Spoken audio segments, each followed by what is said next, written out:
it's pretty even. I guess it comes down to who's driving. And track specific as well.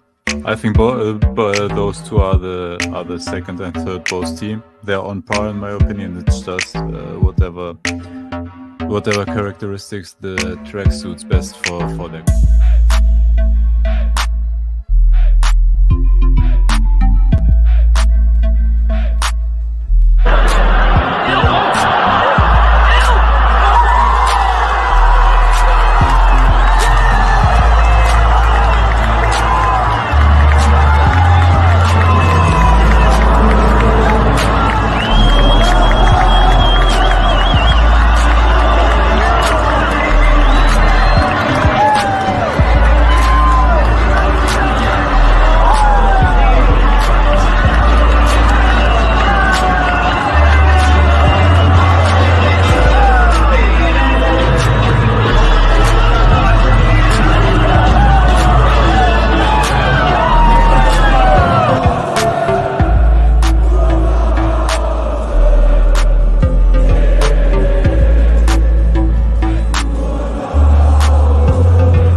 Funded practically a good chunk of this.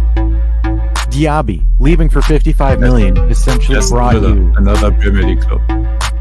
The Premier League essentially funded Bayer Leverkusen's run to the top, because with just Diaby being sold, you got Boniface, you got Tella, and then you have some residue that you're able to get Xhaka with.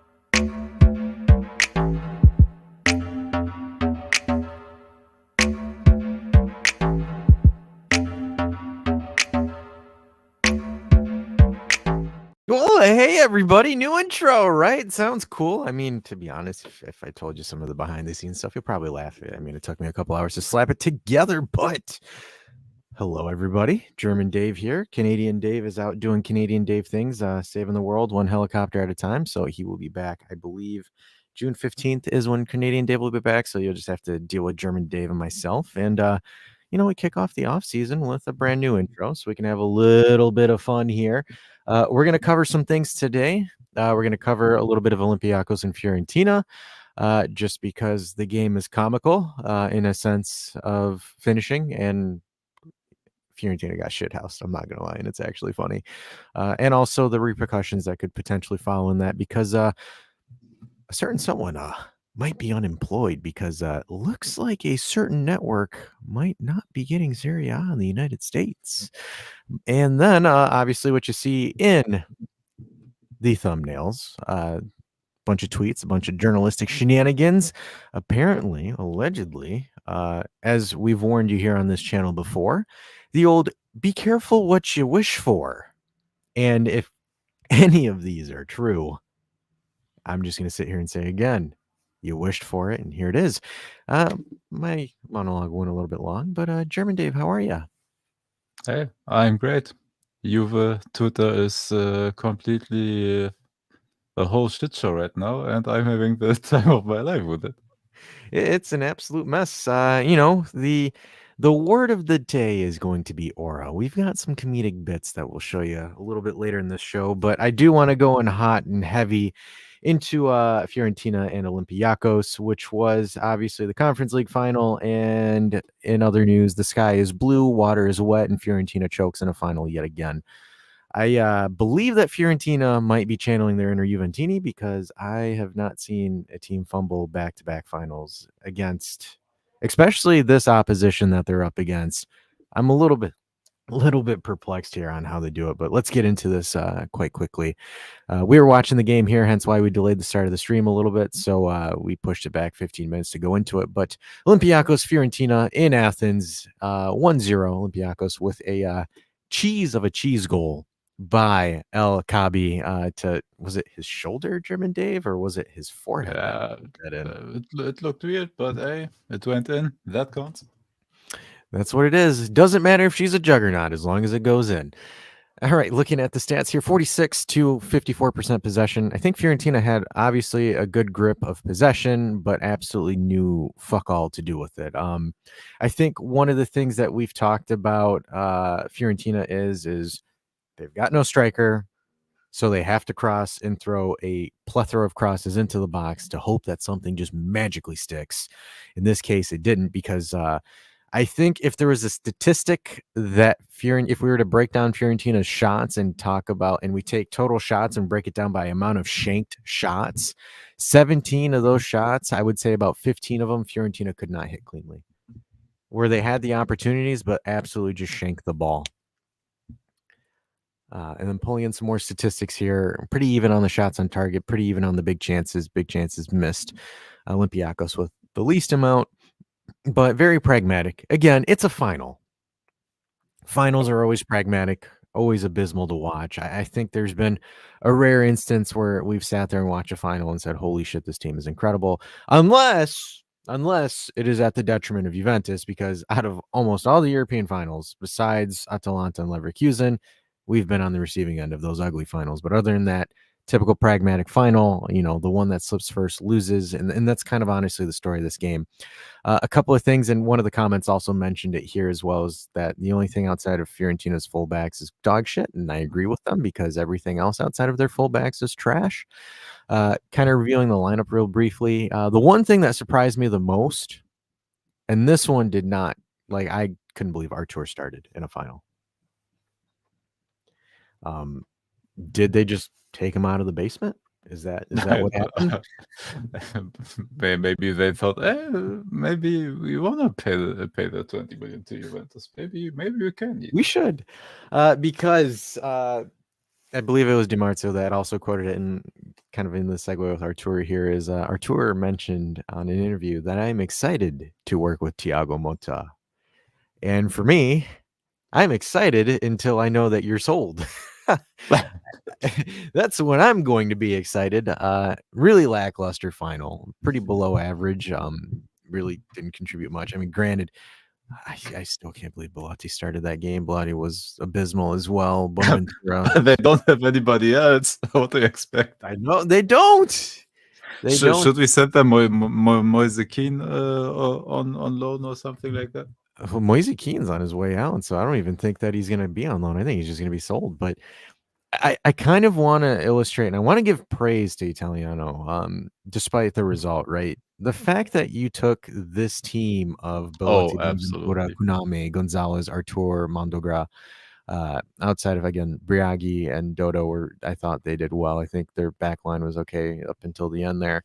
But the fact that you're able to take this team far in Coppa Italia and in 2 Conference League finals, I mean, that kind of shows how he's able to handle more so with a lesser quality squad, right? So for me, that's props. I think that helps Italiano's resume when he goes to Bologna to fill in for Motta. That's the running bet that we have here, and I think that's what Misak is betting as well. But again, I think if you gave Italiano, I think you gave him proper pieces, I think he would have performed better. But for the Fagioli fans out there, with Bonaventura not playing well here, I think you have a shot at Fagioli qualifying for the Euros, by the way. Still no image on Locatelli. I believe Locatelli is still locked in Spalletti's basement. So unfortunately for the Locatelli fans. Oh, we won't see him anymore. No. He is locked away for the summer. Locatelli's season is done. He is a dunzo. Speaking of Loca, before we start getting into the fun stuff, so Locatelli posted when the provincial squad list, the 30-player roster for the training camp for the Euro was released, and he wasn't on it. He responded by posting a blank Instagram story where it was just a black screen. I thought it was ironic because, with all due respect, you did nothing this year. Oh, he was average, just average, bang average. That's it. And I saw. I'm not saying he was trash. I'm not saying he was good. Yeah, no. He was average. Because remember how folks were posting on Instagram, that one Instagram sports page posted the whole number 1 in the league for this, and that. And and we needed 2 minutes to debunk it. Yeah, and we had to spend one of our tinfoil hat shows debunking it. Well, apparently, I guess Spalletti watched our video and agreed with it by not calling him up whatsoever. I mean, that kind of goes to show that 2 games of Fagioli was enough to outclass an entire season of Locatelli Oh to yeah, be called to the 30-man roster. I don't know. Like, for example, I don't know if Loca's or if Fajoli's going to make it to the 26-man roster. I think that's all going to be determined, but like it just kind of goes to show, and it kind of also illustrates to folks that despite, whatever you want to say is him being a regista or whatever, he wasn't performing well at any role when it came to that in Spalletti. And this is kind of, I hope Locatelli takes this and works hard in the offseason because, dude, you had Cristante picked over you. yep. Oh, but he has to go into the lab like 100%. If he continues like this and his performance is being average, it's not just about the national team. He has to think about his club career as well. Yes. Okay. Vinny's saying it's Rugani's wedding day. Interesting. Congratulations. I hope he doesn't celebrate while drinking and driving. Yeah, that's also true. Hopefully he doesn't spend the night in a hotel. So 10 toes down, not a big Loca fan, but he is much better than Cristante, which is true, right? Like that's not like we're saying that Cristante is miles ahead of Locatelli. That's absolutely asinine and absolutely bonkers. I think the main thing that I kind of want to illustrate is just like how poor of a season he's had. Because, like, for example, you can say what you want about Cristante, but for the role that he had at Roma, I think he executed it well. I think there was a bunch of other midfielders that flopped for Roma that he kind of filled in and was that centerpiece, that actual center defensive midfielder, like a true center defensive midfielder that played for him. I'm not saying that Cristante is better. Just saying for looking at what the roles were as far as the players and the operations, I think that's where it goes there. There's photos up. Fajoli is wearing a white suit. Does that mean anything specifically? No, because of the Rugani wedding, I Oh, believe. I thought there's like some kind of like inside stuff where he wears Oh white no, suits no. and things I like think that. it's because of the wedding. I gotcha. But can I say something on Cristante? I don't think that that Spalletti chose him over Locatelli because of pure talent or whatever. I think Cristante is a character player. He gives you character on the pitch. Like he's a pure asshole on the pitch, and he's one of those aggressors that you need in your team to wind up the opponent basically.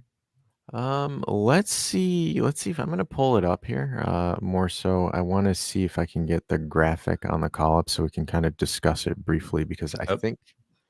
think there's some credence to this here about By the way, can you give me a second to ask you a question? yeah. Do you remember when the whole fan base was angry because Fiorentina bought Fabiano Parisi in front of our nose, away Yes. from us? Yes. Where was he today? He's still on the bench. What is happening with one of Italy's best fullback prospects in over a decade? He's in the same spot that Nicolo Ravella is. That's where he is. He's essentially in the same position where Ravella is. Because I remember it's the same thing, right?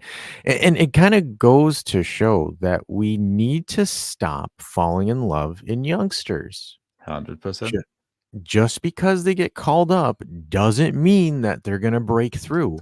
It is okay for youngsters to flop.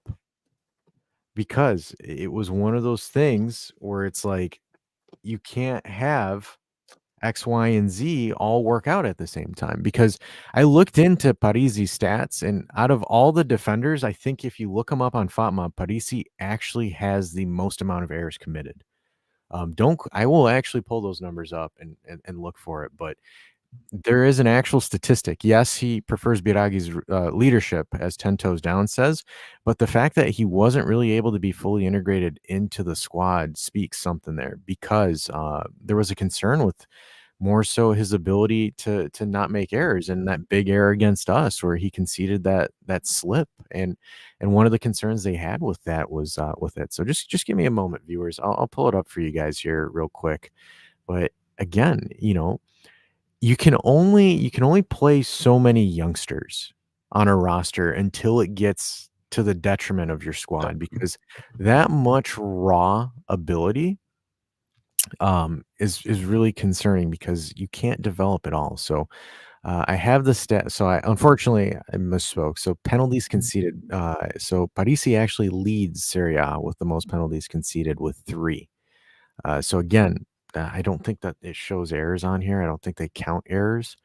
But as far as that, again, it is a rookie season for him playing at a bigger club. But I think we did better. More so. Oh my God, Dash, Vlad is back. Finally, the Vlad has come back. All right, because Vlad's here, we're doing this now. You just wake up and then your heart is just pumping. Boom, boom, boom, boom, boom, boom, boom, boom. Yeah, so those moments are crazy. All right, there we go. We did that for Vlad. Vlad's here. Vlad's finally back. But Welcome I back, kinda- brother. I know missed we you. missed him. We missed him. So I've been like talking about pulling the short list, and I've been getting sidetracked.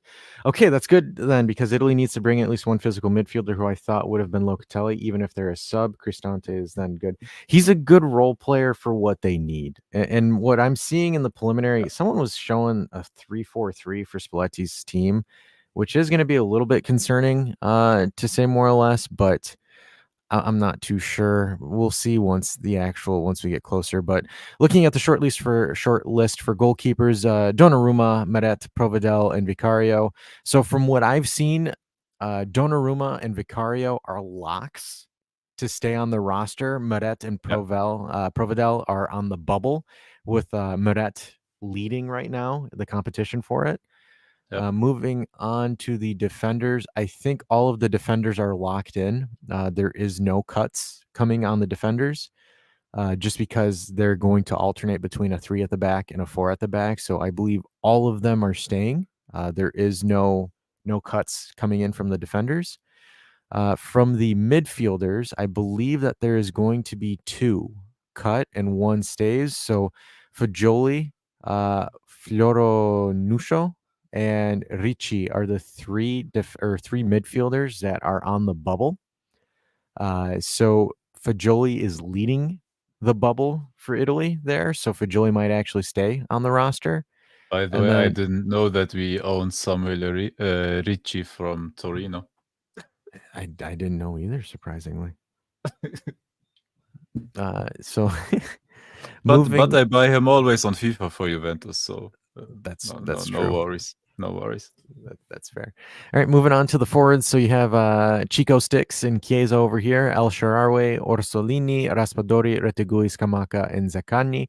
So the bubble players for this are Orsolini and Zaccagni, and I believe El Shaarawy, which I'm a little bit confused on why that. But right now, from what I have heard, that Spalletti is picking Orsolini on the short list from that right now.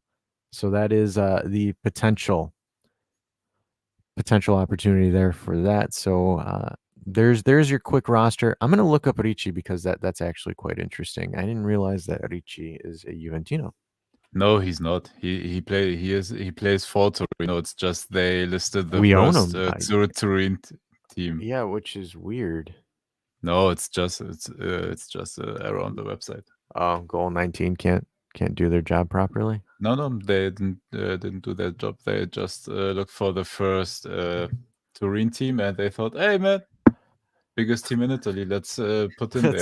Let's throw that there."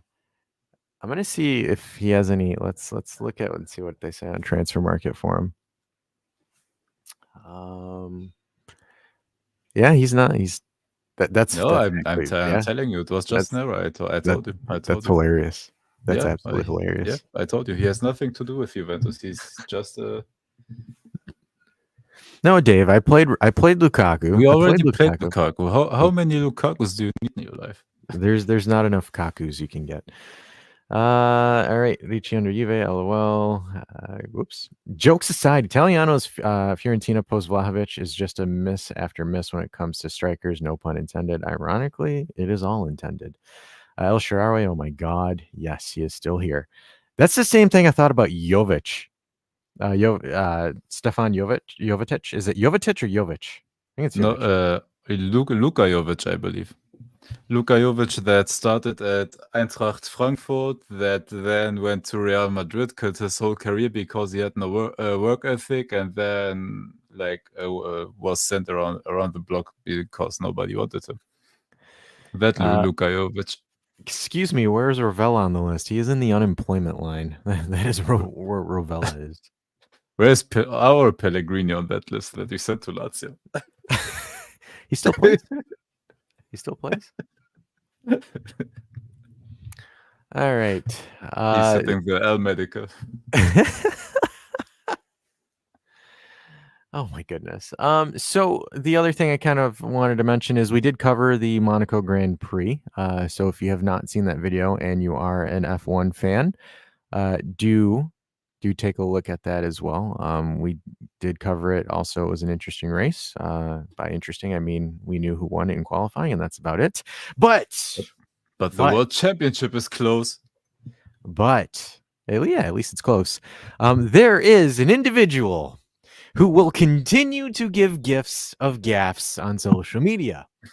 And he is the one, the only Dusan Vlahovic, because the man, as quoted himself, has aura. Dusan was there with Charles Leclerc, and he captioned his Instagram post as aura, only to get roasted in the comments by a lot of folks, which then, I believe German Dave has it, he then proceeded to change the caption of his video or his Instagram post from aura to king. A king emoji. Yep, to a king emoji. So he swapped it right after. It is. To a king emoji. He thought aura was bad. Let me double down on it and do a king emoji. Yes. While wearing Fiorentina colors. While looking like the Joker from Batman.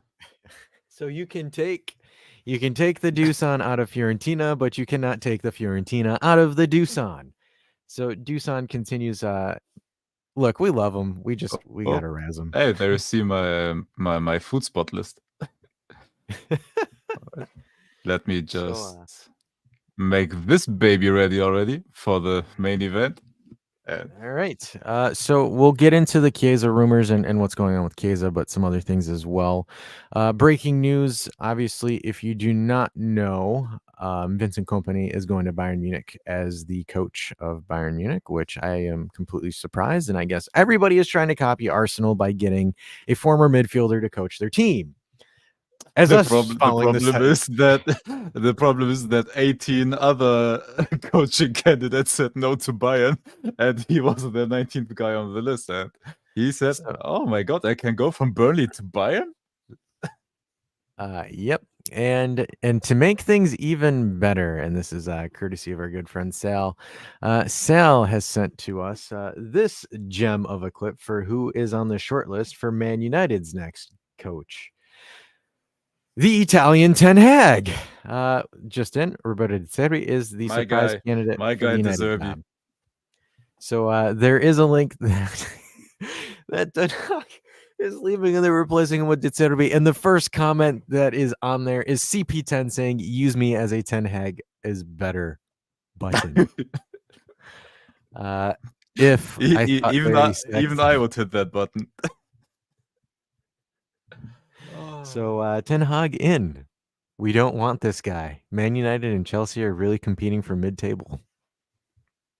So Dash, did you realize that Chelsea qualified for the Europa League, and because Manchester United beat Manchester City in the FA Cup, which nobody expected, they relegated Chelsea to Conference League, but not just Conference League, to the qualification. Oh my God. Oh my God. Man United came from behind the table and just took them, bent them forward, and you know what? Oh my God. Is there a reason why teams are just hiring former midfielders, or like for example with Vince Kompany and like even with us and Thiago Motta? Like I saw this comment from an Arsenal fan that and I kind of like sat at it and I was just kind of like, but he's not wrong.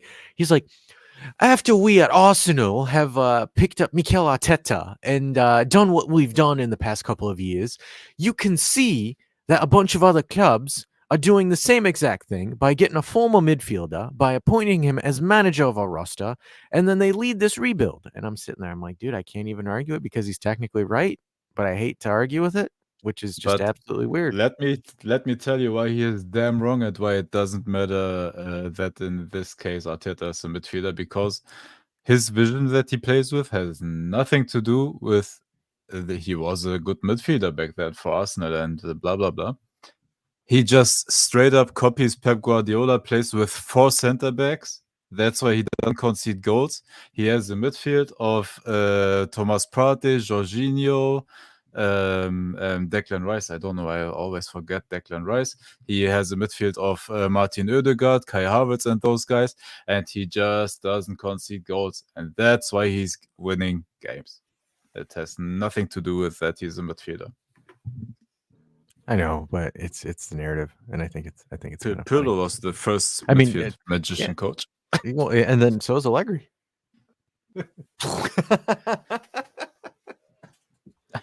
It's just Arsenal fans will say anything to get, to make it look like they started a trend, right? Like that's honestly what they'll say. But Yep. It's kind of interesting because, like, for example, Carlo Ancelotti made a comment in regards to this, and I'll find it. I have it here on Discord that Sal gave us as well. Obviously, if you haven't joined the Discord, join the Discord. It's a fun group because we get to drop a bunch of information, and it is a very active community, and we can sit here and discuss plenty of things as regards to Juve, as regards to other sports as well. So we've got that there. So scan the old QR code. Scan the code, everybody. Scan the code, everybody. Join the Discord. Yep, it's not join the WhatsApp group. We don't want to sell you anything. Kind of. No pyramid schemes yet. No, but please scan the code. Join the Discord as well. You can suggest topics for the Tinfoil Hat show. You can participate. We have great people in there. The discussions are always fun. So yeah, man, please join the Discord.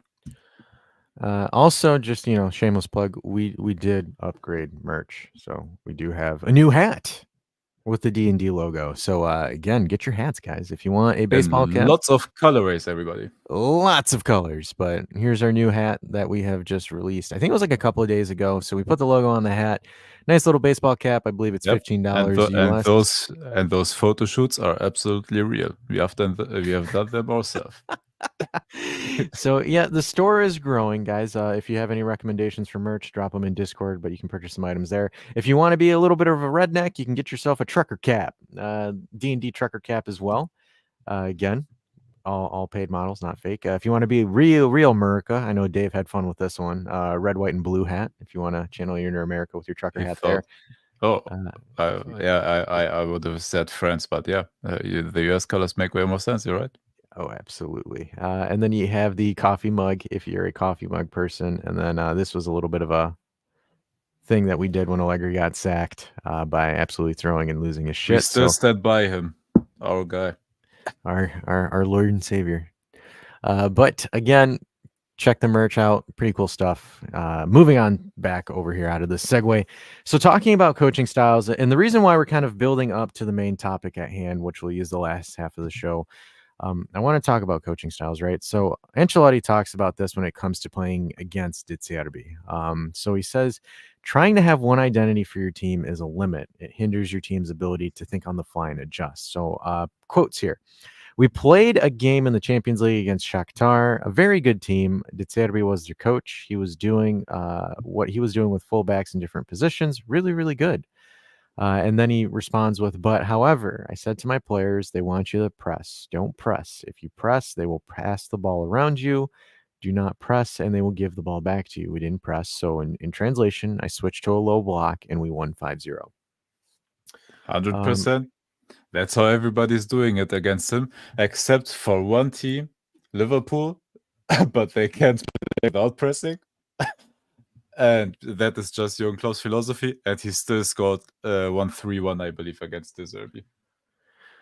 Yeah, that's an absolute mess here. But the reason why I kind of want to talk about that and kind of show, right, like if you have a coach that is tactically versatile, it helps, and it helps drastically because number one media gaffe, and I'm trying to see if I can find it here for you guys. The big air quotes, or the question more so is that, so rumors are going out there. And again, we've always said it on this channel, take whatever the journalists say as a grain of salt, unless it is 100% confirmed by the club itself. Do not listen to it, because journalists are experts of saying could, should, would, and might.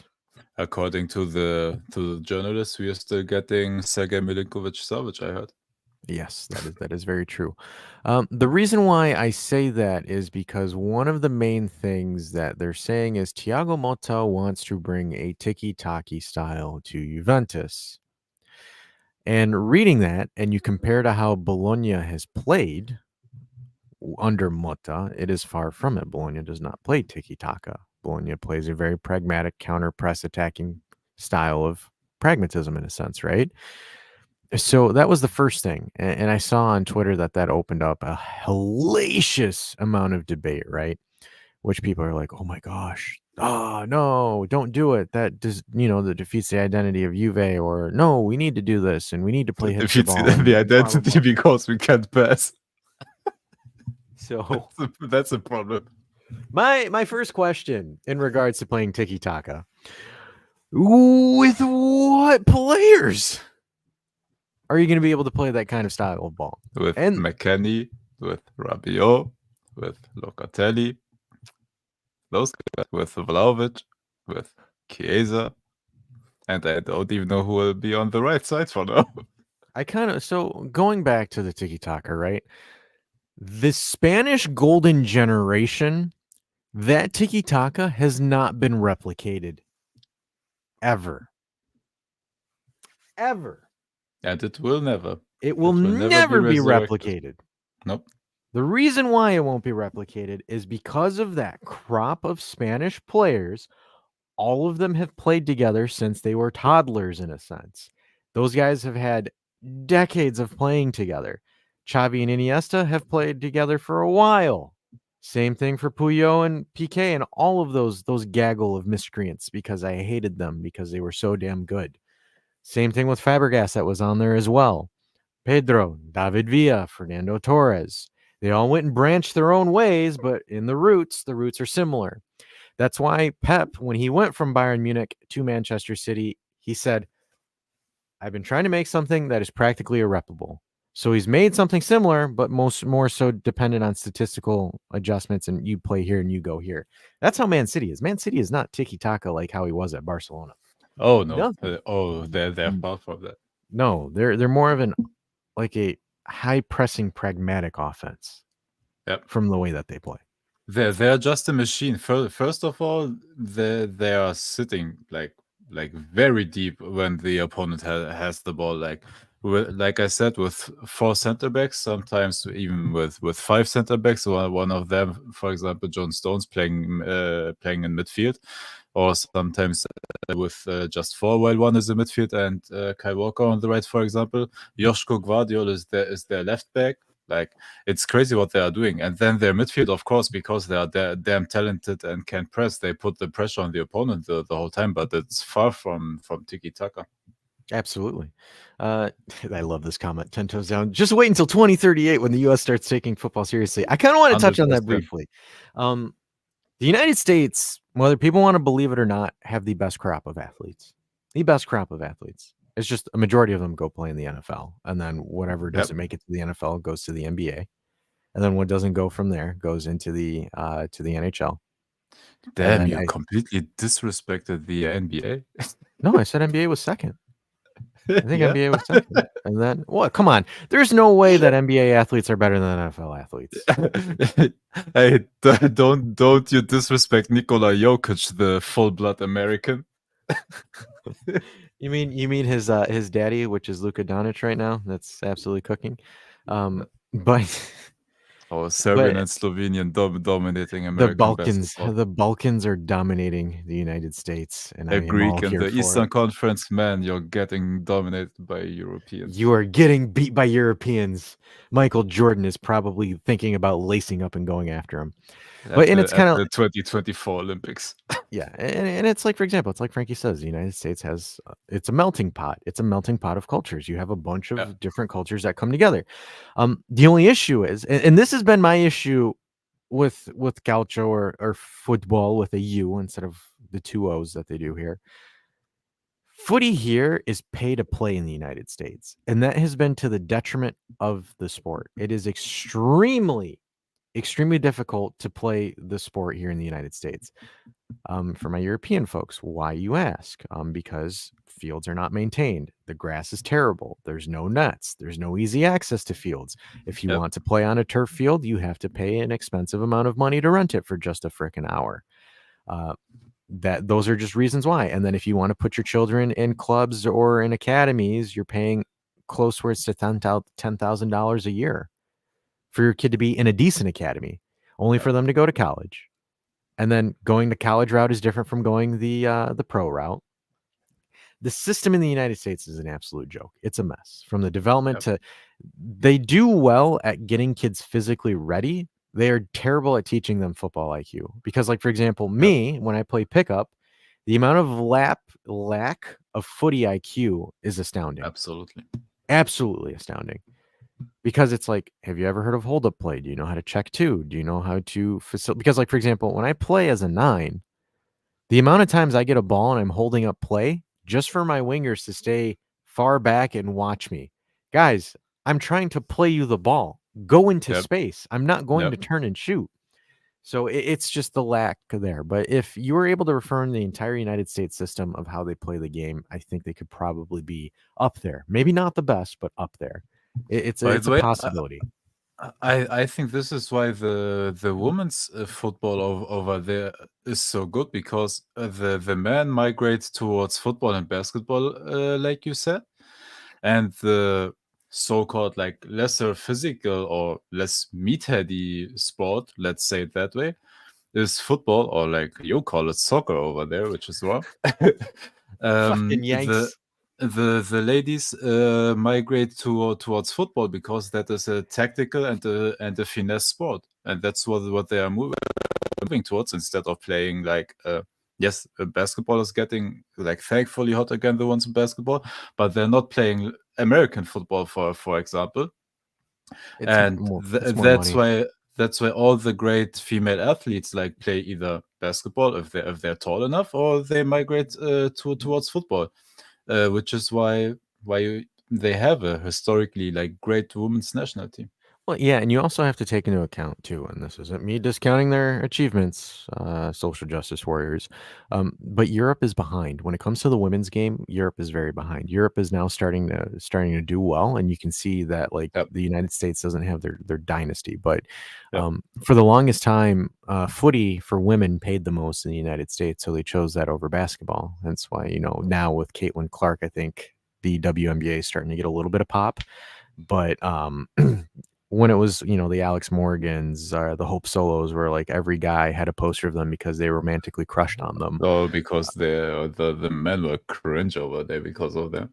Yeah. So like you've got that. And I think that's where the women's game has been dominant, right? Because Europe started, you had some leagues in Spain and England, right? But like, for example, Italy with the Serie A Femenina and those other leagues are now starting to develop women's leagues and consistent, right? Now you're starting to see it because you saw it in the last major tournament that Europe is caught up. And I think the one thing that Europe will always have on the United States is football heritage, history, and essentially expectations of history. But, I'd love to see it because like the men's team are pumping out some good stuff. And now they're kind of, say what you want, but I think McKennie's pretty solid for the United States. I think Weah as well. I think Pulisic has an amazing season at AC Milan. If you want to disagree, that's fine. Fortunately, they don't look solid in the striker position. I thought Tyler Adams was one of the best United States players until he tore his ACL. He was once he got hurt, Leeds absolutely fell apart. So bunch of great stuff there as well. But kind of going back to where were we essentially? But looking at style, man, we went on a really wild segue. But kind of going into style though. We love all football over here. We go and segue sometimes. Yeah, I blame 10 toes down for distracting us. No, it's okay. We appreciate it. That's kind of what we like to do here. You give us a topic, we'll talk about it. It's a tinfoil hat show. We let you guys dictate what we talk about. But McKinney's also solid for Fortezes. They Not broke up. anymore. They broke Not up, anymore. Vlad. You're lacking, my guy. They broke up. Unfortunately, I think he's trolling. Vlad should know. Of all people, he should know. he is our I've correspondent. said that he wasn't the guy that broke the news. It was Misak. Yeah, I was shocked there. But all right, so now we'll kind of start transitioning more into what we have the thumbnail on and kind of some things kind of feeding into it, right? So there was a couple of shows from our journalists that have been circulating around for the past couple of days. So a couple of things, Romeo Agresti spoke today, and some of the things he said were a bunch of nothing in a sense, some things and nothings. So a couple of things here. Di Gregorio will be the starter. Again, remember the keywords there. Szczesny could be sold. So that to me kind of surprises me. So that first statement there with Di Gregorio, he's a great goalkeeper. We went over his stats when we were talking about, the best for the categories, for the MVP categories. I think it was him and Jan Sommer that were doing exceptionally well. Yep. I find difficulty in that rumor because you have Szczesny on 7 million. There is no way in hell he sits on the bench for 7 million. Oh no way in hell. No way. If you get Di Gregorio, I agree, he has to be the starter. Not just because you bought him for 18 million or loan with obligation. I don't know where that came from, but from what we heard, I think it's the 18 million plus 2 million bonuses. But if you get him, he's your immediate starter because he is the only goalkeeper we have that fits the Motta system. Yes, he's the only guy. He's the only keeper that plays Motta. Tech can't do it. Sorry. Tech, he has incredible reflexes. He's an octopus, on the goal line. But Di Gregorio is the guy that Motta the best, in the whole Serie A. And that's why we got him, I believe, and that's why he will 100% start. And when you have him as the starter, Tech, like you said, won't sit on the bench for 7 million a year. No, it makes no sense for him to. I think, and this is where I find it interesting, right? If he becomes what they're projecting him to become, 18 is an absolute steal. I think so. Because, for example, if you look at Donnarumma's value, I think Donnarumma's value is in the 30 or 40 million. And folks, I don't make the numbers, I just report them. That's an absolute steal because that'll show it. The funny thing is, I saw the apprehensiveness because, and this is where I think we're fickle as a fan base because they're like, oh my gosh, Di Gregorio said Handanovic is better than Buffon. Guys, who cares? It's a great goalkeeper that does what we need to do. If he wins a Scudetto, if he wins a title with Juve, no one gives a shit about what he said back when he was at Monza. I've never seen someone throw up arms because of dude, this is an entitled fan base. That's the problem. That to me is absolutely blasphemy. Where you're just oh, I don't want him because of that. It's just huh? Seriously? Out of all the things, I could understand if someone's well, he's raw, his game has this issue, and I'm not, a big fan of this. Totally fine. Great argument. Yeah, but our goalkeepers have issues too, man. They're not perfect. And now you got a 26-year-old for 18 million, which isn't a lot for a goalkeeper in his prime that will serve you 8 to 9 years in the club. I don't know. It's just that to me, it's oh, he follows Inter on Instagram. Dude, oh my god. Can we enjoy a win, fan base? Can we please enjoy a win? No. And it might be as 10 toes down says the only reason we can afford him is because he's not 6'5". 6'5". I need a guy that's blue eyes, trust funds, 6'5". Blue eyes, I think that's what it is, something like that. It's a meme there. That's what it is. We couldn't get a high value male, so we got Di Gregorio. Oh, Juve's transfer strategy. Is he not 6'5"? Gentile is looking at physical capabilities. What can they overcharge me on? Let's not get any of that. Let's get everything below par on that one. And who is at Napoli? That's also Who's something. at Napoli that I can get at a discount?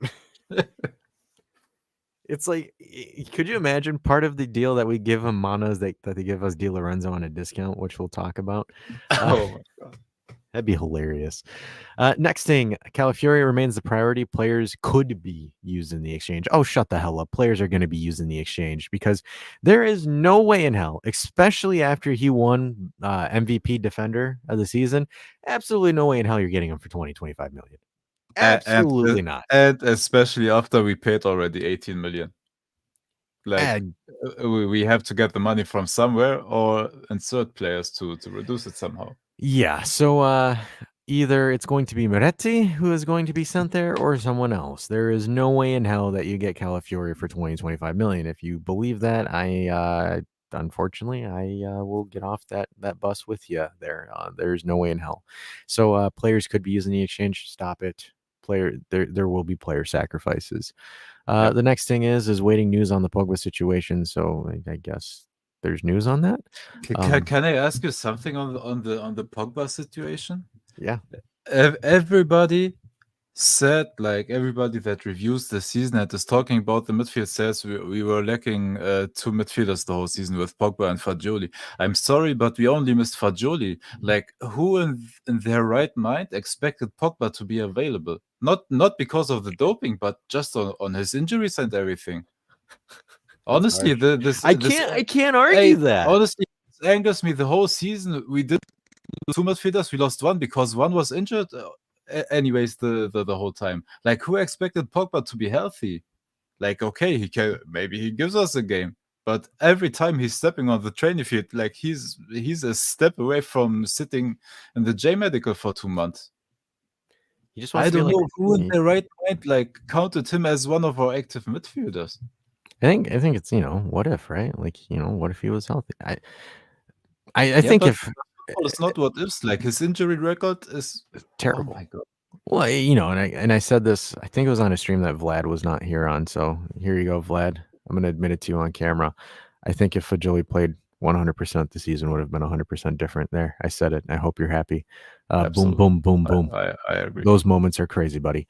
But no, I think so. That's one of the things. The next thing is the big Zerk is wanted by multiple teams. Oh, fan-freaking-tastic. Tell me something I don't know.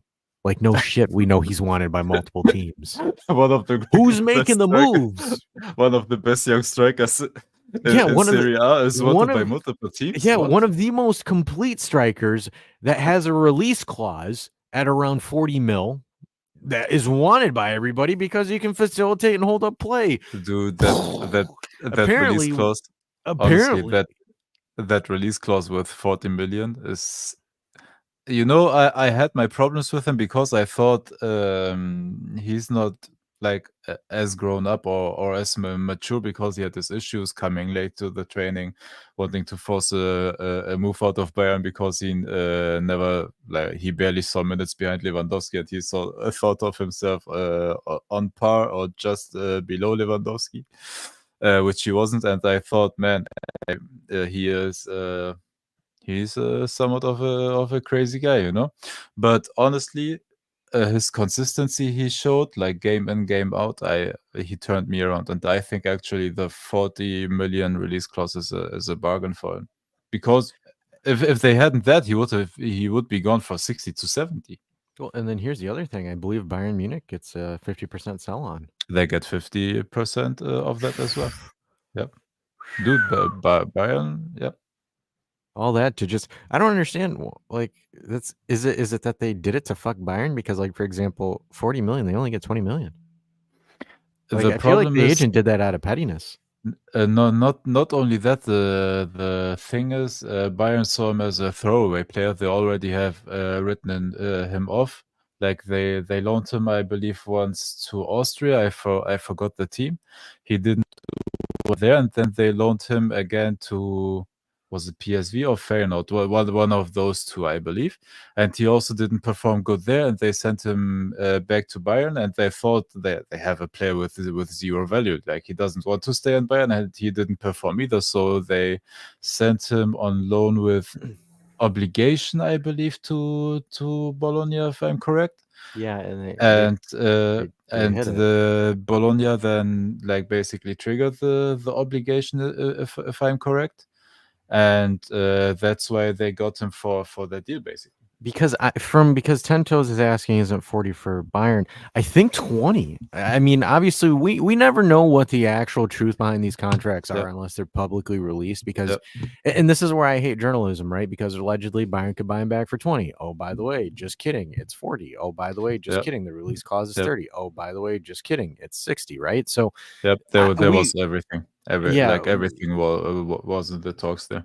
Yeah, we won't know for sure on what it is, but I think we're just kind of going on a speculation perspective. But dude, everybody knows, and this is kind of the thing, right? Like, he's wanted by, we want him so we can actually complete our own striker that we have, so he can actually play better. Milan need him because they lost Giroud, and I think he'd be a proper fill-in for Giroud. Like, of course people want him. Thanks for telling me. I kind of want to know if there's a move being done by us. The next one is Juve want to keep Rabiot. So I know Vlad is busting out and enjoy right now. But Juve want an answer quickly if Rabiot is going to stay or not. So Madame Veronique. And also on that one, I don't mind it. My only problem is I don't want to watch another season of Rabiot and Locatelli like on the same pitch. Like, one of them has to be on the bench. I can't take both of them playing again. Please not. That one's going to be a peculiar situation, right? Because it makes me wonder, because apparently, Motta, and we have the screenshots of the reports, but Motta apparently really, really likes him because he had a coffee with him back in when he was at PSG. The other thing, Chiellini set to return as an intern at Juve because he does have an MBA in business management. And that doesn't really mean much to me, right? Like, it is what it is. Illing Jr. could be change the could. Let me go into that comment shortly because before you get into Illing, the problem is Dani Olmo. If you think Koopmeiners is expensive, Olmo is even more expensive. I think Bayern offered 60 million, and RB Leipzig has rejected that one. They want around 70 to 80 because they know they have a gem on their hand. And by the way, almost even more offensive than Koopmeiners. So you would have to strengthen your midfield even a bit more. Yeah, and I would assume that we have a little bit more leverage on Coop because Coop wants to potentially leave Atalanta. He's like, I won the Europa League, so I think I'm good. I think I can leave. So you can have a little bit of leverage there. Obviously, Atalanta are going to be a pain to deal with because they always are. But you do have some leverage there, which is why we sent them the 45 and 5, and I think they're going to slowly creep up until they get close to 60. But again, you might throw in a player there to make it happen as well, because I believe Juve and Atalanta have had some interesting transactions of late. Illing I'm going to change the could to will be sold this summer, because I don't see a role for him. If you were to purchase Calafiore, if you have Giallo, if you have Cambiaso, hypothetically speaking, don't shoot me, folks. If you get Di Lorenzo, where do you play him? He doesn't play. Like there's nowhere for Illing, because even if you look at, like, for example, the winger role, you have Chiesa, you have saying if Sule doesn't get sold, Sule is going to be above him on the depth chart. You have Yildiz, you have Weah, you've got a plethora of options there. So I don't see where Illing stays. I mean, I know Kostic is on the way out, but, like, for example, Kostic and Illing, I don't see how they stay here, because Giallo can play left center back, left back. Calafiore has the same kind of versatility as well. I'm being told that Calafiore is almost essentially like Cambiaso, who can play in the middle of the field and play in the back. So it's just like I don't see anywhere where he stays. He could possibly, but I just have very, very strong difficulties in that. Juventus are following Kefren Thuram as well. That's not new news. We've known that since last summer. I mean, thank you for telling me something that we've known. Yep, he's just become 25 million cheaper, supposedly. Yes. And then the next one is Juve will sign a fullback. Again.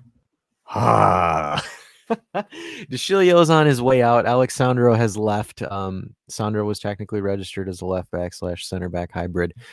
Danilo might be potentially on his way out as well. So yeah, you're gonna need to sign a fullback again. Thanks for telling me something I already know. And But then what do you think about Tommaso Barbieri? We have a right fullback basically that we get back this summer from a loan spell at Pisa, where he has been one of the best fullbacks in Serie B. Would he be ready for the substitute like right back, for example? If you So let's say you get Di Lorenzo for cheap, which I still don't know, but I would love it. I think Barbieri would be a great depth piece. He can learn from Di Lorenzo, and he gets some first team minutes as well. I think the only way that works in that situation, if Juve are somehow able to wrestle, if you're able to wrestle Di Lorenzo, is essentially if you're able to spend 15, 20 million to get Di Lorenzo, then it makes sense to have Di Lorenzo for 3 years, and then you have Barbieri somehow overtake him at some point, right? Because, like, for example, that's how I view Di Lorenzo. I don't view Di Lorenzo as a 5-year contract. That to me doesn't make sense, right? So, like, for example, it is a 2+1 or something like that, where you have him locked up for 1 season, you see how he performs, then you have him the next season, and then you know if you pull the option or not. Like if he has some resale value to Saudi Arabia, for example, or something like that, or you just let the contract run out. A 2+1 or something like that, I think would be an option for Lorenzo. Because and I kind of want to answer some of the questions here in the chat because they were talking about, I think, so 10 Toes Down says, I think they should target a left back than a right back because I think Cambiasso is better on the right. So here's where I'm going to really kind of blow your guys' minds in a sense, because Spalletti's doing it and I think Motta is going to do it as well. I think Cambiasso is going to get moved, not from the team, further up the pitch. I think Cambiasso is going to essentially move into either a midfield role or a winger role. The reason why I say this is because Thiago Motta likes defensive wingers. He likes defensive-oriented wingers, which is going to get into what we're going to talk about in a little bit. Oh, yeah. Motta likes defensive wingers who are able to create and essentially do everything, right? It's like a player, like, for example, a player that would make sense is like, when Conte converted Ivan Perisic into a left wing back, and he was absolutely killing it for the 2 years that he did it, right? So I think with Cambiasso, because, for example, if you have Giallo, you have Calafiori, and you have those guys, I think, and then say that you get Di Lorenzo, and does Motta like kids? I don't know, Vlad. That's all speculation there. Because we saw Giallo play, and I thought Giallo looked pretty. No Drake. I thought Giallo looked great. And, like, for example, if you put Giallo on the left, hypothetically, air quotes, guys, again, relax, either Calafiori or Di Lorenzo on the right, I think your fullbacks are good. I think you can then better utilize Cambiasso on the left or on the right. For example, hypothetically, you play Cambiasso on the left and you play Chiesa on the right, and you have Dusan in the middle, and then you have Koopmeyers, Fagioli, and Locatelli. I think that would probably be, if I could have it my way. God, I'm doing the Trump hands here. If I could have it my way, we would have the best midfield in Serie A. No. When you look at it from player profiles and the way that the intricacies could work, I think if you were to play Giallo, Bremer, Calafiori, and then you play Di Lorenzo on the right, then you go into your midfield trio of Locatelli, Fagioli, and Koopmeyers, and then you play Cambiasso, Dusan, and Chiesa. I think you should have enough balance. I think you should. Because Giallo and Cambiasso can interchange with each other and invert. Locatelli is the glue that holds the deep line playmaking of Fagioli and the offensive playmaking of Koopmeyers. And then Chiesa and Di Lorenzo. Di Lorenzo is stable and dangerous enough to compensate for that area, essentially. And you guys are getting to my point, chat. You You are quite crafty today, YouTube chat. You're switched on. Literally.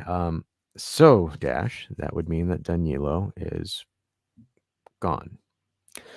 Yes, I think Danilo might be transitioning out or becoming more into a substitute role coming into the next couple of years here. So I think more so because going off of, again, the coulds, the shoulds, and the woulds, Danilo could leave. I think he might leave. There's a possibility that he does. That leads a huge gap. That honestly opens up a huge gap on who the captain's going to be. But I don't think, for example, if we were to get the way that we want it, I don't think Gatti starts. I think the only current person on our back line that starts is going to be Bremer if he stays, which according to reports, he does not want to go to Man United because who the fuck wants to go to Man United? Nobody. By the way, go to Man United and play Europa League. Congratulations. But I do, and Danilo would be more than willing to do that, right? To take that substitute role. I'm not saying that he is, but I'm saying if you were to hit on all of your targets, if you got all the players that you want, I think that would be the most realistic lineup. Because, and this is the crazy thing, right? I don't even think Yildiz would start. As nuts as that sounds. If you were to have Coop Myers, if you were to have Di Lorenzo, if you were to have Calafiori, I see Yildiz coming off the bench. I don't see Yildiz starting. And again, I don't think that that's far-fetched because those other players have more experience. They've done more. I think Yildiz would then have to earn his keep because for me, I think it would be criminal. I think it's criminal to play Cambiaso as just a left back. Yep. I think he's shown that he is better when he plays a little bit further up the pitch. He's able to create. He's able to essentially transition everything on the left side of the field. I think Cambiaso to me is perfect for that role. I think again, Di Lorenzo is, you can argue, and this is where I kind of want to talk about what people have been, Di Lorenzo's liability on defense. You guys got to understand this season Napoli played with a 3-5-2. They played a 4-3-3, 3-5-2, 3-4-2-1, a bunch of other formations, and under a coach that came straight from Saudi Arabia because nobody wanted him anymore in Europe, with Rudi Garcia, and then with Calzone, who is more known as food than being a coach. Because of the tactical deficiencies and the mess that was there. I mean, Di Lorenzo, come on, guys. Like, despite this season, he still had the same amount of goals and assists as Chiesa. And he had three coaches, three different systems. Coaches switched system right during their coaching term over there. So, yeah. So I think that's kind of one of the issues that there is there. So it's just like, I understand, because a lot of people are saying after the season, Di Lorenzo's cooked. Guys, the season before that, he was the best right back in the league. You don't go from best right back to the league to worst right back without some external factors, right? Especially in Italy. Because, like, for example, if we are here quick to blame Allegri for Chiesa's downfall, then are you not able to say that Napoli's coaching issue is detrimental to what happened to Di Lorenzo? Is that not fair to say that? No. Sure, he could have had a little bit of drop off. We only say that because we hate Allegri. Exactly, that's kind of the thing. So Antonio is saying, who do you think, who do you think should be that should be a t-shirt. Could, should, would. That'd be hilarious if we sold that as a shirt. Be our substitute striker. I like the young Milan Camarada. So you're gonna hate me, Antonio. I'm keeping a buck with you. There is a player who just signed an extension with Atletico Madrid with a release clause of 12 million. My guy, I was always on this train. I have lots of trains here, but that was one of them. Choo choo. If in an event, if Arek Milik leaves the club, before you smash your computer and unsubscribe, hear me out. If you're willing to get him for 12 million on a lower contract, Alvaro Morata as Dusan's backup is not bad at all. Oh no, it's great, man. It's great. Not bad at all. Because allegedly Keane is leaving. Allegedly Milik is leaving. I think if you were to trade Milik for Alvaro Morata, I think that is it's fantastic. Yep. 10 Toes Down says, what about Depay? I think he'd be great in the holdup. My only issue, the reason why we didn't get Depay the first time was his cost. He wanted way too much money. And I think also, and to be honest, I think his injury capable, like he's very injury prone, despite him being big.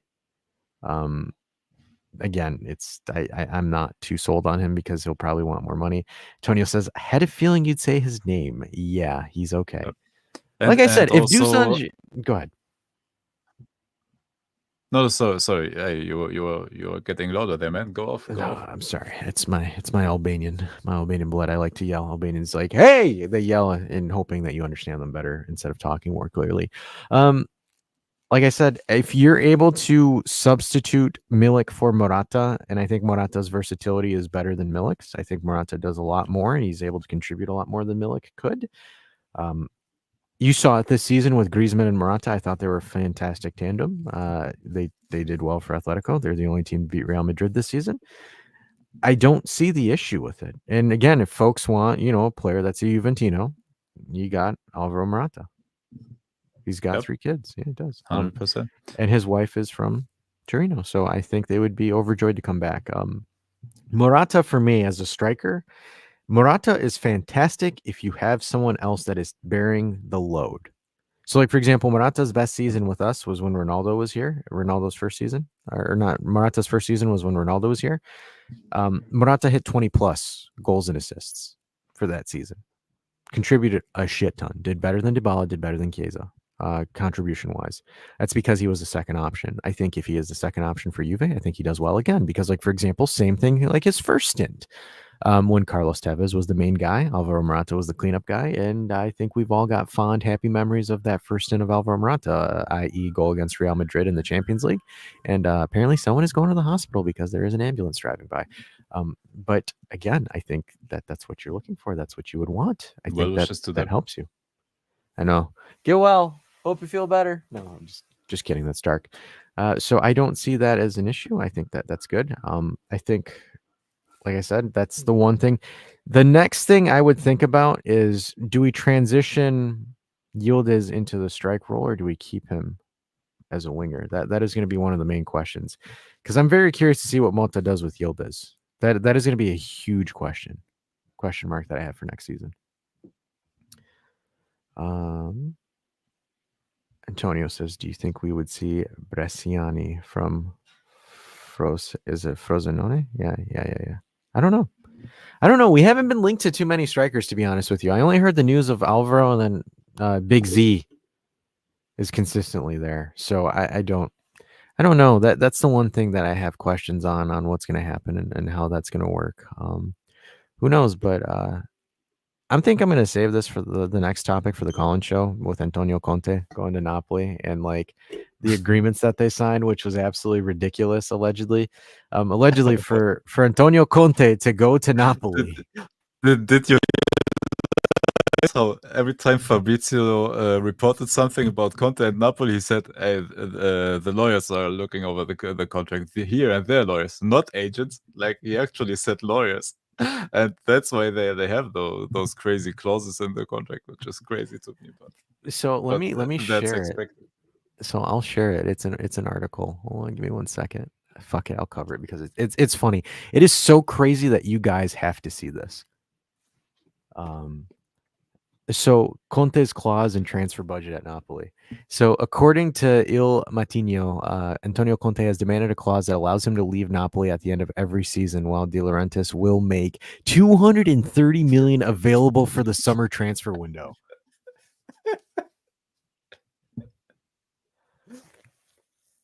Where the fuck are they getting $230 million unless Crava and Osimhen are both gone? Yes, they're selling all the players, but if Conte signed that and actually thinks like, hey, here 230 million from my own budget. Oh my god, that is nuts. Oh, man. 230 mil. Napoli are in advanced talks with Conte to become their new head coach. De Laurentiis said earlier this week that in the next 10 days will be decisive. Multiple reports claim that the Italian tactician already has an agreement in principle for an $8 million a year deal The latest report says that Napoli will invest 60 million gross in 3 years in the Italian tactician. They're spending 60 mil on Conte and his staff over 3 years. Is there They a are clause? cooked. They are cooked. They're fucked. Is there a clause in They that contract that Antonio no. Conte has to bend over De Laurentiis and peg him every night? Dude, Napoli, the 3-5-2? Yes, please. They have to sell Kvara. Like, anyway, they have to sell him. And then please give me the 3-5-2. Give me the dumpster fire. I love what is going on over there, man. That is nuts. I'll eat it like chicken nuggets or popcorn or something like that, man. I'll eat it up. Il Mattino says Conte's clause in transfer budget at Napoli. Conte has reportedly demanded the clause allow him to leave, so he can leave whenever he feels like it. And then the funny thing, ADL would prefer to keep the clause in his favor to have the power to activate it each summer. Conte's like, nah, you not activating this. I would love that clause as well. give me that for my work contract. The question is, if this clause, does that mean Conte keeps his money if he leaves? That's interesting. Or is it a mutual, like if he wants to leave, he leaves? That to me is nuts. The 230 is insane, which includes 130 million. That's including, or is it'll probably include the 130 that they'll get from the Osimhen Yeah, sale. I think everything like is including the sales that Napoli has to do. I gotcha. Dude, poor Giovanni Manna, man. Threw him right into that dumpster fire, man. My guy. First requested transfer, Lukaku to Napoli. Well, because, like, for example, IFTV was going on there saying that... Do you think they need Filip Kostic as a left wing back? They'll probably get Kostic and Perisic, Alexis Sanchez, and Anatovic. They'll probably get Brozovic. I'm trying to think of some other players, some has-beens that Conte will get. Ashley Young. He'll try to bring Ashley Young out of retirement. Oh, man. I don't, because I heard Matteo from IFTV, or not Matteo, Marco was like, Conte automatically makes them title contenders. I'm like, with what squad? With what squad? Crava, no way in hell Crava plays unless he converts into a left wing back. And he doesn't track back like for his life. If you think Chiesa plays offensively, dude, Kvara plays offensively. And then Osimhen is more than likely going to PSG. Dude, the craziest thing about that is Zielinski's at Inter? at PSG. Go ahead. Yeah, Zielinski is already signed up to Inter according to reports. The craziest thing is that PSG already paid 95 million euros to Eintracht Frankfurt for Kolo Muani. He should be the Mbappe replacement. And now they're paying another 100, 200 something on another striker. Dude, that club. Oh my God, PSG. Oh my God. I think I would buy. Can't we sell them a striker for 130 million? We have one. Yeah, they won't buy him. They'll buy him for 20 because everybody likes. We have a better one. Shit Like with his stats, we have a better striker this season than Napoli. Yeah, well, because European clubs, when they look at Juve to buy players, they say F Juve because we're not spending money on them. Hey, PSG, we have the Serie A striker MVP this season. Yeah, buy him for 150. That'll talk about expediting a rebuild. That will.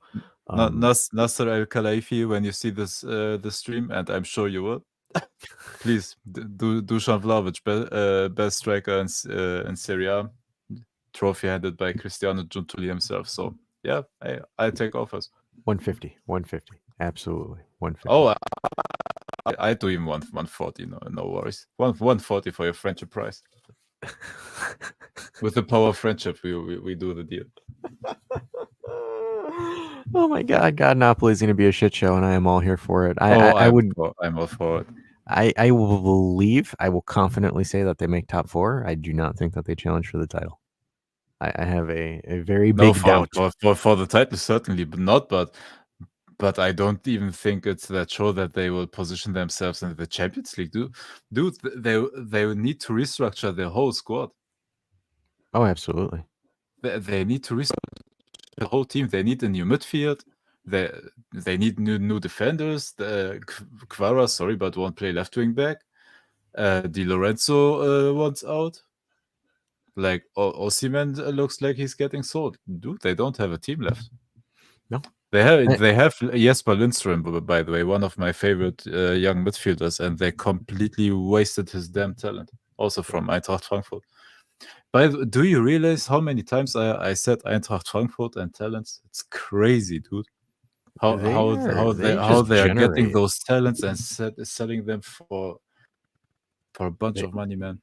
My respect to Frankfurt. They just generate players. It's absolutely insane. Oh, their scouting is incredible. It is. Like I don't know how to phrase it. It's just absolutely insane how well they do it. They bought. Do you all remember Hugo Ekitike from PSG? Do you remember that talent? They bought him for 16 million, I believe. They loaned him for a season, bought him for 16 million. Dude, after next season, they will sell him for 70 to 75. Oh my god, that's funny. That's crazy. Dude, you know what else? Their scouting is improved. No, Vlad, 100%. I'm not an Eintracht Frankfurt fan. I wish my club would have great scouting and great management. Great management. My team is in second division, brother. Hertha Berlin. Oh yeah. But Hertha Berlin got actually a player from Napoli, so Diego Demme is his name. They got him because his contract ran out. So you know what's kind of funny is Juve is going to go to Lisbon to give Thiago Motta his contract to sign for him to review it. How funny would that be if he just turns it down? Would John Tully ride my bike as well? You know how funny that would be? Could you imagine? Because this is going to go into the main event. Could you imagine if Motta reads it and says, in the contract, Gentili puts, "You have to play Chiesa," and he's like, "I'm not signing this. I'm not signing this." Just rip it. Oh no. You have to play Chiesa. Speaking of which, because now we're going to get into the main bit of what the caption is. Sorry, guys, we blue-balled you the whole show. The article or the tweet that blew social media away, which is courtesy of Di Marzo from Sky Sport Italia. Thiago Motta is not convinced about Fede Chiesa. The player is not in Motta's plans as a starter for Juve. Motta sees Locatelli as indispensable, as well as Bremer, Cambiaso, and Adrien Rabiot should he renew his contract, which has absolutely shot the entire internet on fire, which we have already seen the first hashtags of Motta out. Oh, yeah. X. And German Dave has it on Instagram where people lose their damn minds over it. Oh, there it goes. All right. So here's one more time the quote. Thiago Motta is not convinced about Federico Chiesa. The player is not in Motta's plans as a starter for Juve. Motta sees Locatelli as indispensable, as well as Bremer and Cambiaso, plus Adrien Rabiot, that was for Vlad, if he renews his contract. And then everybody. Oh, I fucked it up. Sorry. Here. Oh, man. Who wants to have some fun here? Oh, these comments. Nah, keep him. We're doomed. Oh, my God. Oh, sorry. I have to zoom out a little bit to be able to. Like, we're looking at all these comments and everyone's just telling him to get sacked. He sucks. Blah blah blah. This. Blah blah blah. That. And we're just kind of like, guys, relax. Here, I got it. We're doomed. I don't know what is happening to coaches when they come to Juve. We're officially effed. What the F, man? Chiesa more better than Motta. What the? If this is true, then what the hell is wrong with Motta? How it's can you not effing see Chiesa in this Juventus team? Already hate Motta. What the F is Motta smoking? Don't believe this for a second. Nah, Chiesa will do amazing next season. We can't sell him. Got it to Tottenham. I don't know what he's smoking, but I love his vibes. Sorry, I don't know. This is Spanish, but Here, I can translate this on the fly. I translated it from Spanish to German. Di Marzio was sent from Roma or one of those teams to share the stuff about Chiesa. Oh my god. Everybody is hating our coach already.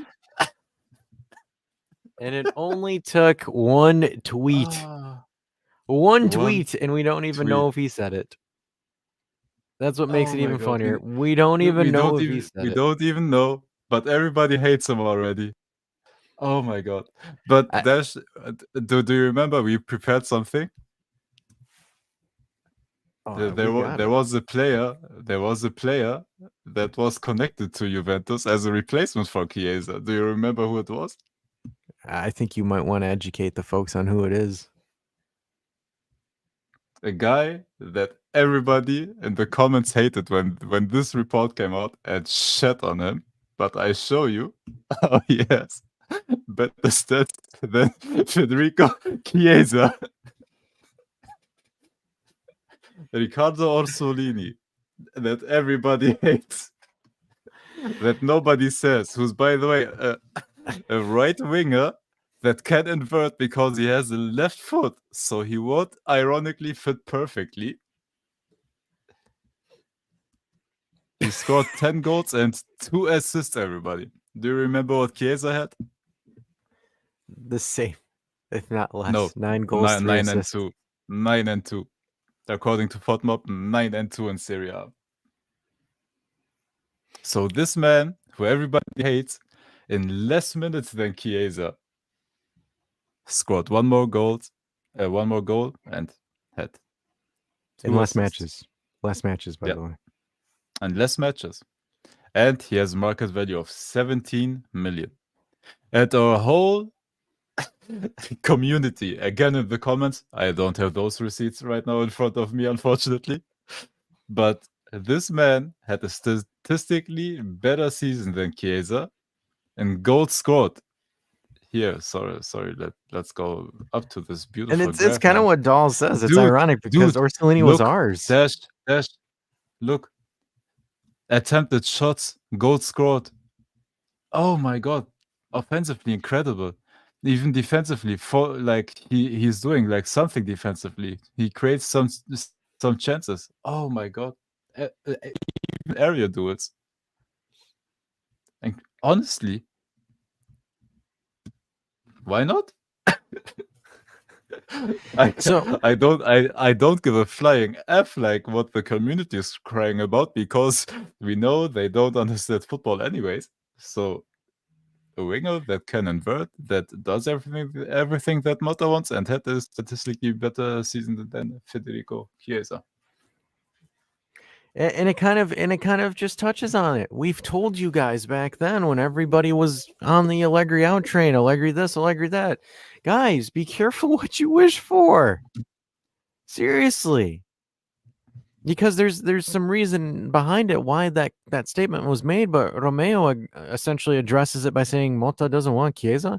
I say, let's calm down. You have to first train your players. Sometimes they aren't a part of the project. Sometimes you see them in training and they change your mind.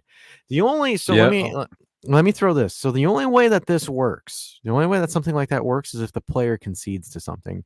Because when a coach comes in, either you're part of it and you adjust to it or you're out. And a prime example, let me use a former Juventino, Antonio Conte. When Antonio Conte went to Inter, Ivan Perisic was trying to bullshit him by saying, I am a left winger, not a left wing back. I am a left winger, not a left wing back. And Conte said, you're playing left fucking wing back, whether you like it or not. Or you leave. And what did Perisic do? He conceded. He played a left wing back. So look, folks, if you want to sit here and tell me that Motta does not watch our first team and watch weaknesses and abilities, because he's watching that when he's deciding to come here. This conversation of Motta coming to Juve from these reports, allegedly, started since November. So you think since November he wasn't watching and trying to understand what he was walking into? You're absolutely mad if you don't think that. He might not see the training sessions because he can't.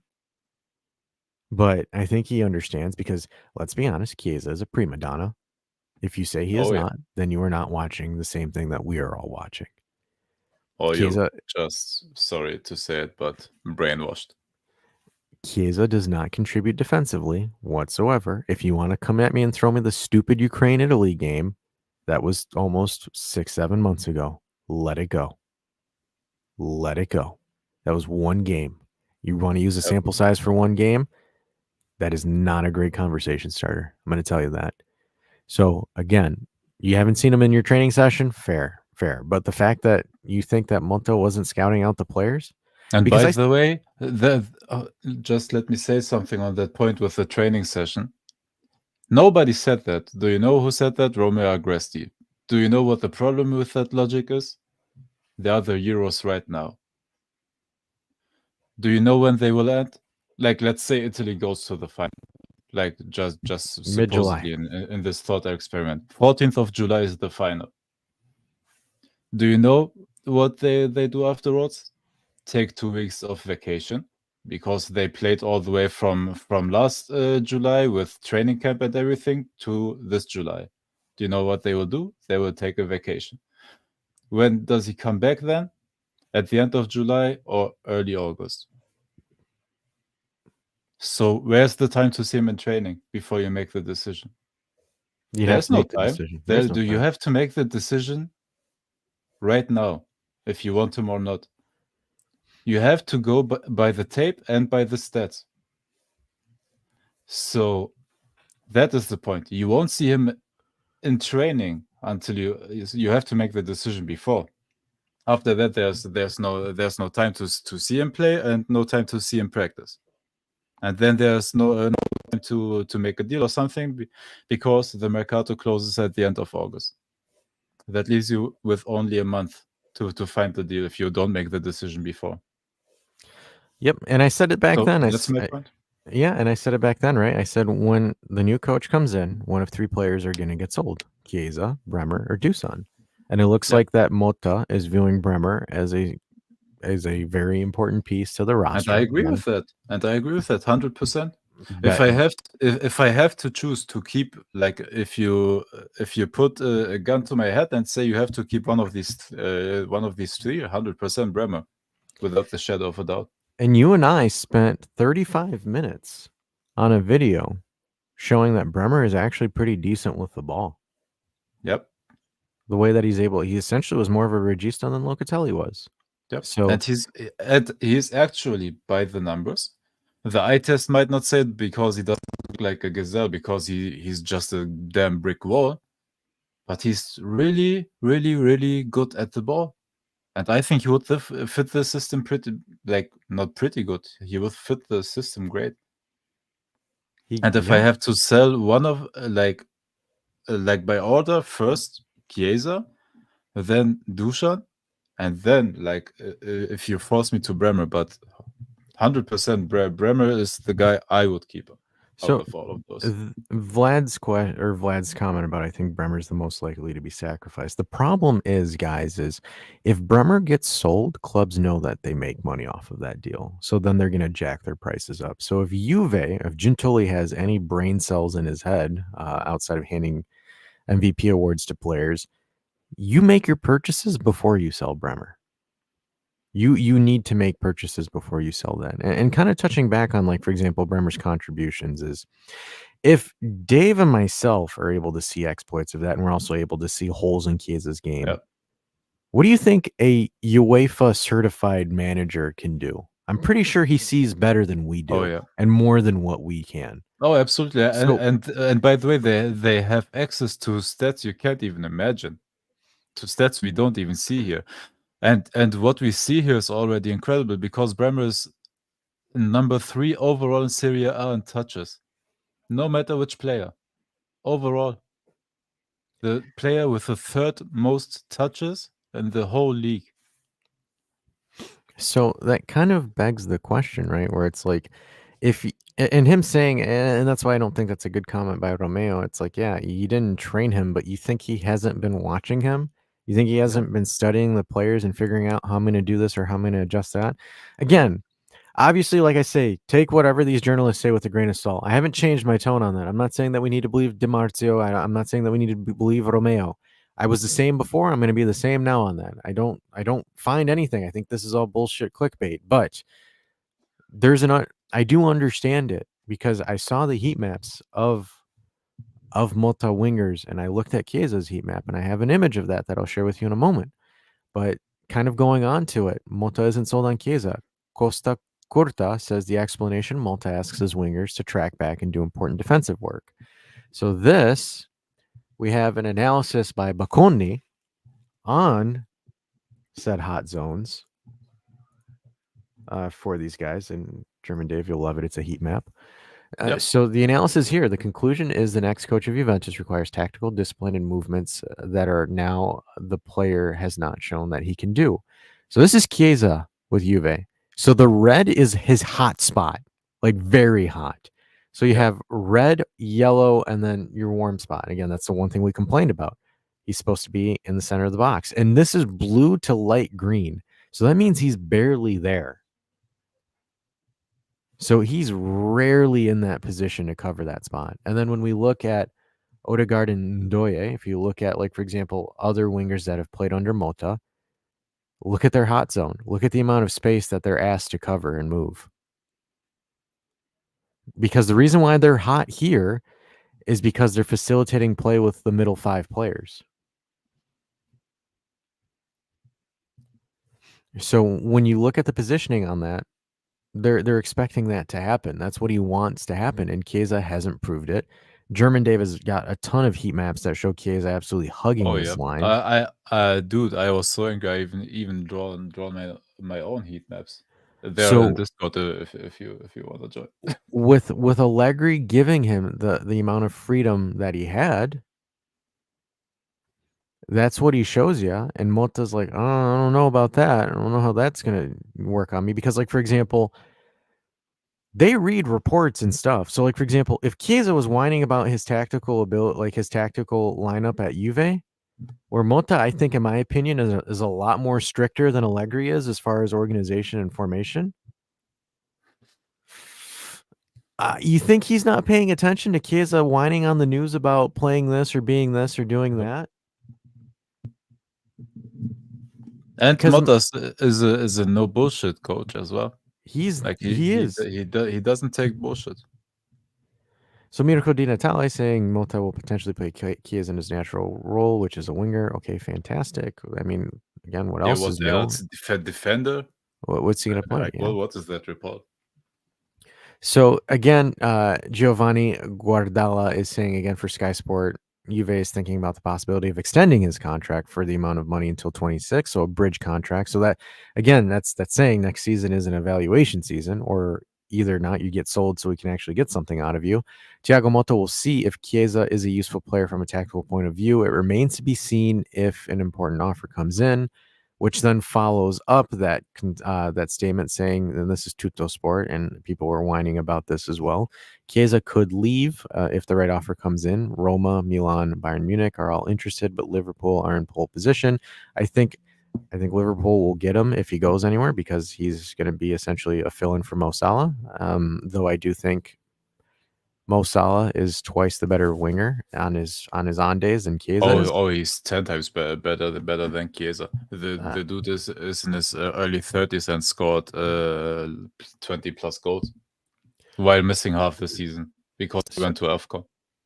So, again, folks, I understand, the sentiment to Chiesa, but I've always said, don't marry the players, marry the club, because it takes one sporting director, one manager to change it. And for example, Vlad's asking, does Motta have that much freedom at Juve? Dude, we don't know. We don't know because here's what it seems like, right? It seems like Gentoli has been given free reins to do whatever the hell he wants to do. Yep.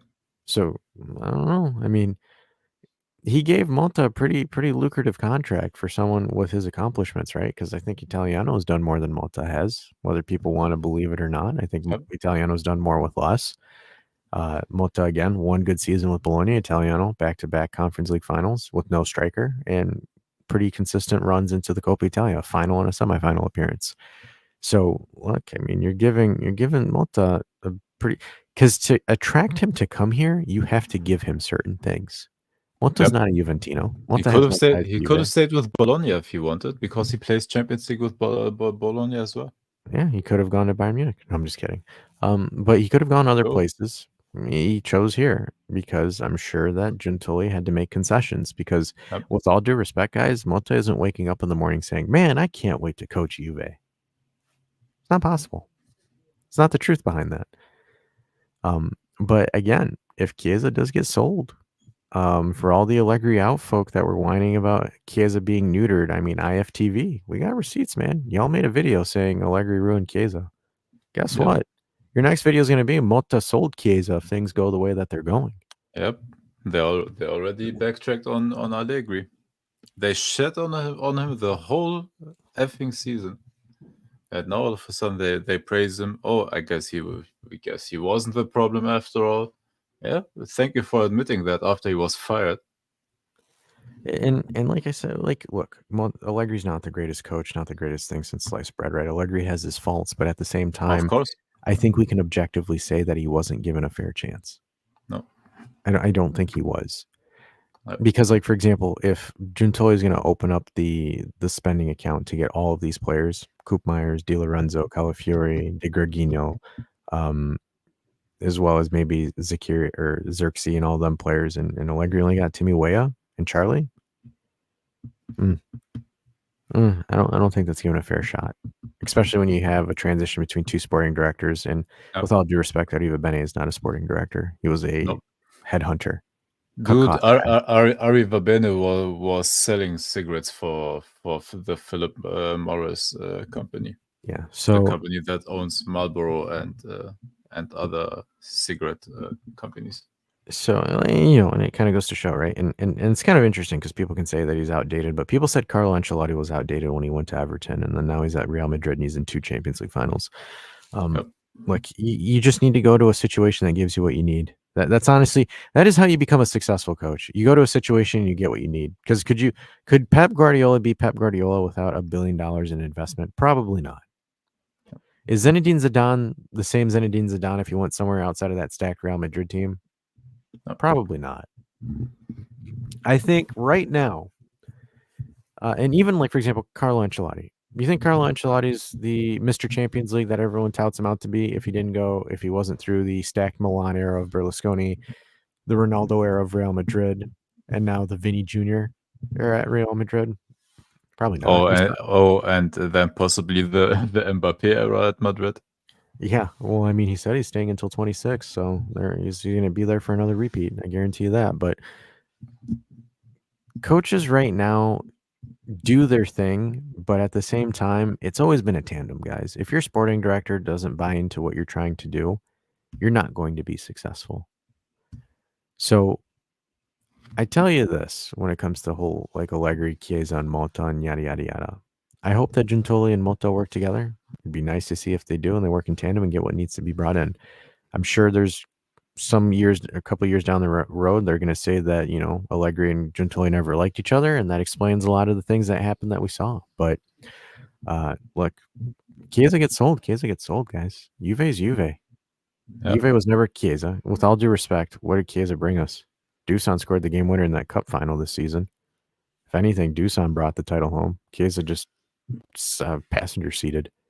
Even Chiesa's first season, Chiesa benefited by not having to deal with the defenses now because Ronaldo occupied 2 center backs, Morata occupied another center back. Chiesa was the free runner into the box. That's how he broke out. I'm not knocking Chiesa as a player, but Chiesa's always been that player that's benefited with better players around him because he's not the franchise player. Same thing with Italy in the Euro. Say what you want about Immobile, but Immobile was on 30-plus goal contributions that season. Lorenzo Insigne was playing the season of his life that season. Domenico Berardi playing the season of his life. Maybe next season was a better season, but Domenico Berardi playing well. Again, I understand Berardi's a choker. I get that. But when you look at that front line, and he has one knee left. One Achilles left. Yeah. And I'm more so talking about the previous Euro, not now. But Chiesa had to kind of start in a sense later in the tournament. Chiesa wasn't given a starting role back then. Chiesa was a role player during that Euro. Whether you want to believe it or not, that's fine. but it's when you look at how things are set up, right? So when you look at things like that, and it's like, yes, he did well his first season with Pirlo. I understand that, got a goal against Atalanta in the Copa final. I get it, but I just was shocked how people idolized a player that really didn't accomplish much. And like the thing that was nuts, and 10 toes down is right. Mourinho wasn't able to win with the same squad as Carlo at Madrid. But it kind of goes to show where, like, remember, you're a fan of the club, not the player. Always remember that, man. Players come and go. Yep. Because, like, for example, and people might not like this, but Alvaro Morata had more significant goals than Chiesa did in his career for Juve. Take that with a grain of salt, but it's the truth. Whether you want to believe it or not. Like everybody thinks that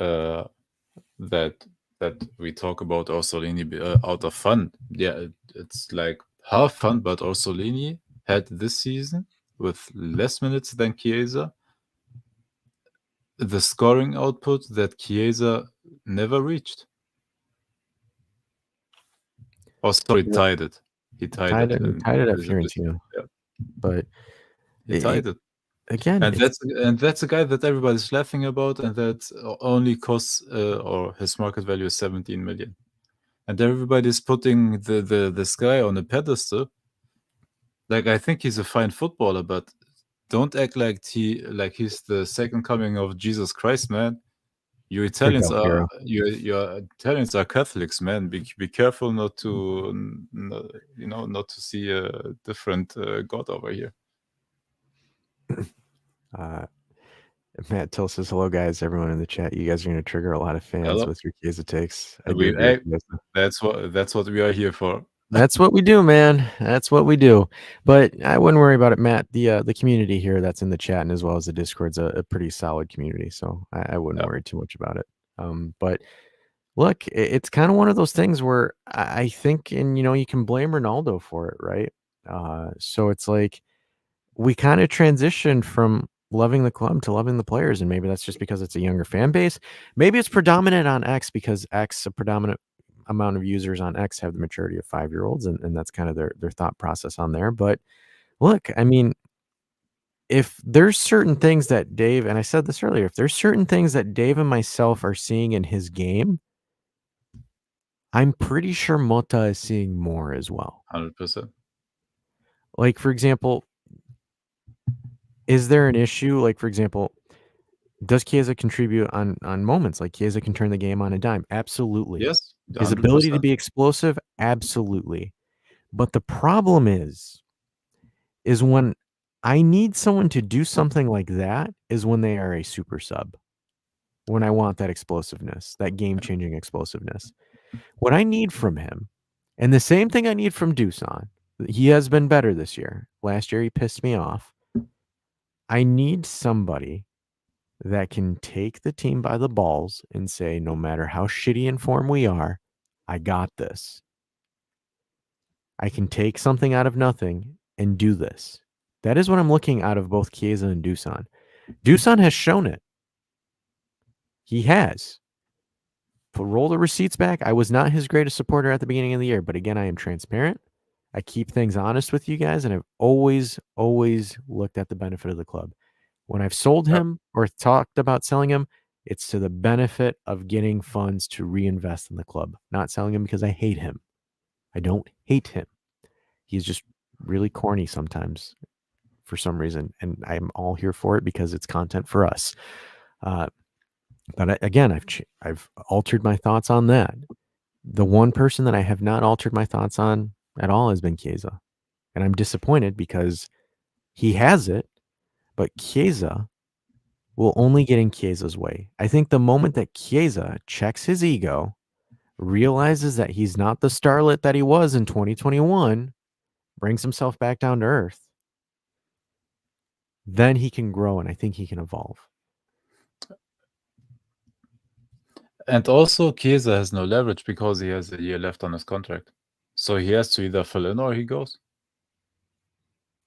Yeah. And it boggles my mind that nobody is Barely someone is barely somebody is talking about this point that he has only a year left on his contract. So yeah, Captain Obvious, who of the three big players that we have is the most likely to get sold? The one that has 1 year of 1 year left on his contract. Vlahovic has 2 years left. Bremer renewed until 2028. Yeah. So and- Chiesa is the one that doesn't have leverage. And by the way, Matt Tully, again, welcome. I think I saw your name the first time. There's the Discord QR code. Scan it and join the Discord as well if you want to have some fun and debating with the community on Discord as well.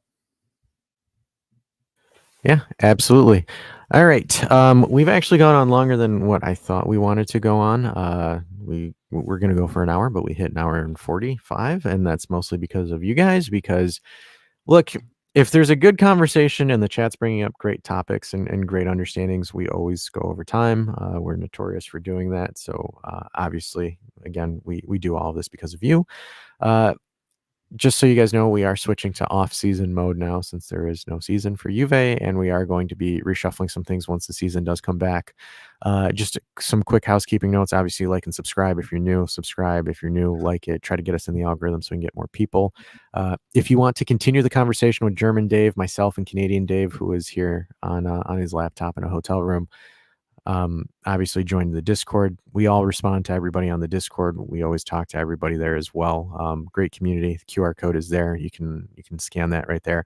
And then on Saturdays will still be the same. So Saturdays we will be doing a call-in show for folks to call in if they want to talk Juve stuff. If they want to talk about other stuff, you can call in there as well. So we do that every time, 5 p.m. Eastern, I believe, or 5:30 p.m. Eastern, 11:30 Central European time. I think that's Yep, that's correct. So we do that. You can call in, sit down with us, socialize, and have the fun there. And then German Dave and myself, while Canadian Dave is away, we will be doing pre-recorded videos reviewing Formula One. We'll do predominantly, we'll cover the post-race, where we'll talk about qualifying.